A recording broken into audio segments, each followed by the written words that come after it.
Guys, welcome back to my channel, Life with the River Girl. Thank you for the love and support, guys. I'm so grateful. I am happy and I'm very grateful. So please, if you have not subscribed to my channel, kindly subscribe, like and share to others as well. Thank you so much. In our last video, we were able to talk about spaced repetition. Before that time, we talked about active recall. These two are part of the strategies we mentioned for effective retention and assimilation. But today, we want to talk about chunking and prioritization.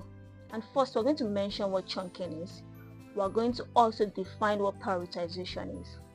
Also, we're going to talk about the effective strategies for chunking and prioritization.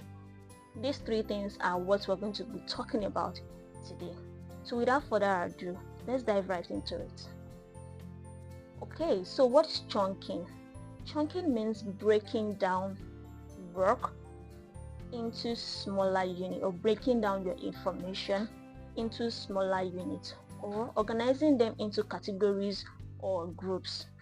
You could also say that it means reducing your overload by limiting the amount of information in which you process at once. I repeat, chunking means breaking down your information into smaller units. You could also say organizing your information into categories or groups. Or you could say it means reducing the overload by limiting the information you process at once. Having known what chunking is, let's move on to what prioritization is. So prioritization means identifying the most important task or information. You could also say prioritization means focusing on the most crucial elements first. Now that we know what prioritization also means, we've explained chunking, we've explained prioritization. Let's look at the effective strategies for chunking and prioritization. We'll take them one after the other.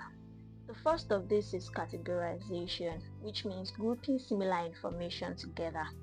What do we mean? So if you are a math student or you've solved equations before, you understand this. You know that you cannot add a variable with a number. You cannot put them together. You need to do something we call collecting like terms. It's just as the same when we say grouping similar informations together. You look for information that are synonymous and then you group them together. That is what categorization means. Second is filter.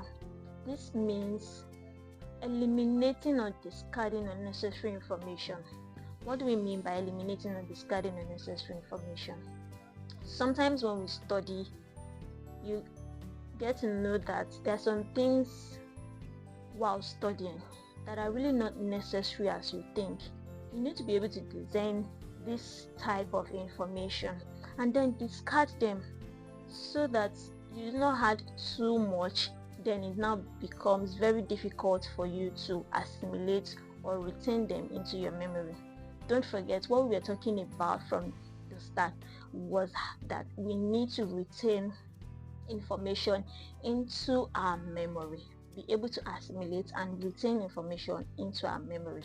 So then if you do not learn to discard some information, or you would find it more difficult to retain or assimilate the crucial information. So the third in line is ranking. What does ranking mean? Ranking means focusing on a task based on how urgent such a task is. And so if we are an economic student, you understand this more with scale of preference. Scale of preference, where you have to put your need in order of preference. It's just the same as ranking. You have your task in order of urgency as well. So I think it's better you have like a note where you pen how important your task is, one after the other. So when you do them like that, you would know how to keep up with your task. So the next we have is organization. What does organization mean? Organization means arranging our information in a meaningful way. And I really think organization is so underrated because we always forget that when we are organized, it also helps our brain. When you are organizing everything you do, it will help you a lot. In fact, it will help you with your retention as well. So what you need to do while studying is to get your things organized. Organize your information in a way that you will not put what is supposed to come last at first, and then you will not put the information that should come first in the last line. So please do take note that you need to be organized. Your study routine has to be so organized. And then when you're reading, don't muddle things together. Learn to be organized. So the next in line is limitation. And what do we mean by limitation? Limitation means reducing the amount of information in which you process at once. And one thing that will help you more with this is filtering. Remember we talked about filtering the other time. When you learn to filter unnecessary information, discard unnecessary information, it will help you to know the amount of information left with you, and you will know the amount of information you need to process at once. So you need to also know or learn how to take breaks. Give yourself regular breaks to avoid breaking down. So these are the things you need to put into practice. Yes, it is good to study. It is good to study so hard. Study regularly, as that will help you. But then give yourself a break. Like that saying that all work and no play makes Jack a dull boy. So no one wants to be dull. And so we need to study at the same time. Learn to take breaks. So the last but not the least in line is focus, which means you need to learn to pay attention to the most crucial elements. When you learn to pay attention to the most important information first, yes, then you're helping your retention process as well. So today we've seen what chunking means, breaking down information into smaller units. We've seen what prioritization is, focusing on the important elements, and then we've also seen the strategies for effective chunking and prioritization. Don't forget, limitation is there, filtering is there, organization is there. All of these things, you need to put them into practice.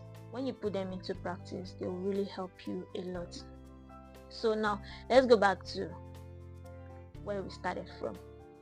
In strategies for retention and assimilation, we have been able to see active recall, spaced repetition. Then today we've talked about chunking and prioritization. So we have one more to go, just one more to go for strategies for retention and assimilation, and that is self-testing and evaluation. So that is what we're going to talk about in the next video. Thank you so much, guys. Please don't forget to like, subscribe, and share to others as well. Please encourage others to subscribe to my channel, Life with a River Girl. Thank you so much. Bye. See you in my next video.